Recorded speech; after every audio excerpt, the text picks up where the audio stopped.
Dans l'actualité politique, un ministre sur le départ, c'est François Rebsamen, le ministre du Travail, qui démissionnera du gouvernement le 19 août. Il a décidé de revenir dans sa ville de Dijon, après le décès du maire qui lui avait succédé il y a quelques jours.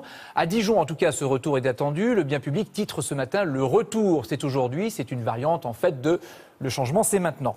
Alors, le conseil municipal de Dijon doit entériner la réélection de François Rebsamen à la tête de la ville cet après-midi.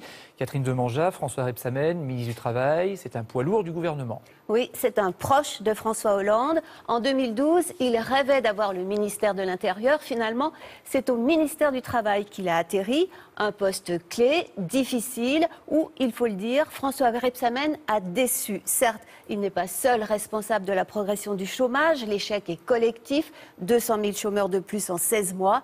Mais il a irrité plusieurs fois par des sorties maladroites sur le contrôle des chômeurs ou l'assouplissement des seuils sociaux. Alors, c'est bizarre d'imaginer le départ de François Rebsamen du ministère du Travail au moment où lui-même dit que la situation du chômage pourrait s'améliorer. Alors, comment expliquer ce départ ? Eh bien, François Rebsamen fait partie de ces notables socialistes qui ont fait carrière à partir d'un fief local.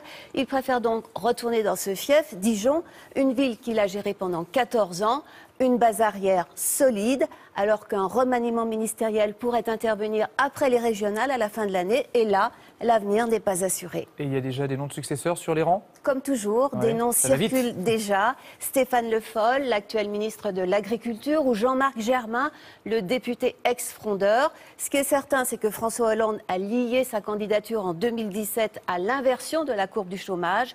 Il choisira donc le nouveau ministre du Travail avec le plus grand soin. Et un proche probablement, on verra ça. Merci Catherine.